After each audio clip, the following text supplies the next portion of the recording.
Nothing warms you up quite like a delicious, hearty bowl of soup on a cold day. And our next guest has the perfect recipe. Please welcome back the creator of the popular blog, Rustic Joyful Food, our good friend, our sister, Danielle Kartes. I love you so much. You guys, this is the most incredible recipe. Not because I wrote it, but because it's just delicious and fun. I mean, it's just such a good time in a pot. I mean, let's throw that out there. It is a good time in a pot. It is. And the cool part about this recipe, my husband and I used to own a restaurant. And as these onions are they've already been caramelized, we've already got our brown bits at the bottom. We used to take the little odds and ends from the day from roast beef sandwiches. Yeah. We would put it into the soup the next day. So we would do this French onion with bits of meat in it, and it was really like just delicious and fun.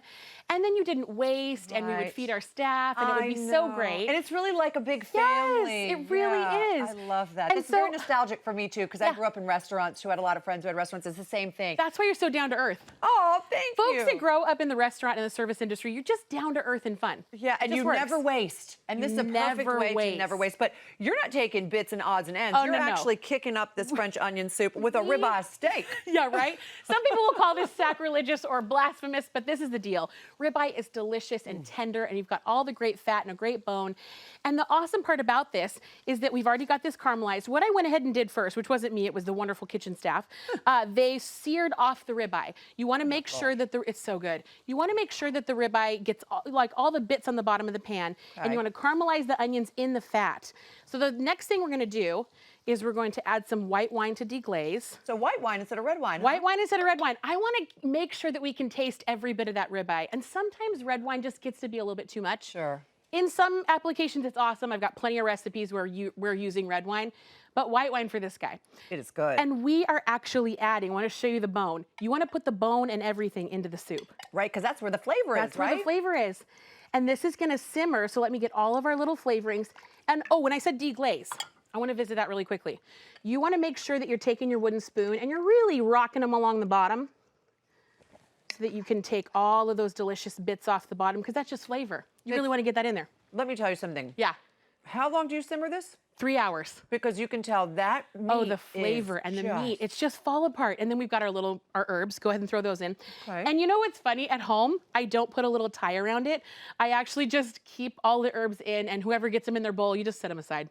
You don't have to be precious with it, but it is really beautiful. Then we're gonna take our beef stock. And one of the reasons we do the ribeye too is because if you're using cartoned beef stock or beef stock that you got at the grocery store, sometimes you wanna just punch up that flavor. Sure. And have it taste like more homemade and wonderful. Goodness, that is and this is perfect for Christmas time, for Thanksgiving. It just is like the epitome of fall. Wow. And a little bit of salt. Isn't that so good? This is so good. And you could really just eat it like that as a stew. But then when you put the little French bread on top and all the different cheeses, and you put it on the broiler. And you don't even have to worry about that bone. It literally, I mean, every bit of meat and all the good stuff just flies right off of it. Wow. So you just pick it out at the very end. And then this guy simmers for, like I said, 3 hours. Okay. And it's just so special. And then you build the bowl. We build the bowls, which is so great. So let me pull down here and get this. And I'll move this little guy aside. Danielle, you're going to love this. Isn't that great? You'll be very impressed. I can't wait. With your work. I can't wait. Okay, so here is this super hot? I'm gonna move this guy backwards. And I know we probably didn't talk about it this way, but I just like to move everything over. So there he's you like go. next so to that's me. our final project. I know, right? We'll put him right here. And look at this. Look how it's thickened up look too. It's gorgeous. So beautiful. I love it. Okay. Do you use a specific type of cheese for this? You can use any cheese that you have. I love cheddar. I love Parmesan. If you have Gruyere or mozzarella, just think if it's white and stringy. I mean, anything you have. We've got Havarti, which, I mean, Havarti is sort of a treat anyways. I love it. Here we go for this. Look at. Oh, it's beautiful. Now, Isn't this great? while you serve yourself and you put that cheese and that French bread on top, I know we pop it in the oven for we pop it in the oven. He's gonna go in the oven. I feel like I can't remember. So what is it? 15, 20 minutes, watch it. And it's going under a broiler. So you really want to be very careful, and everybody's oven is different.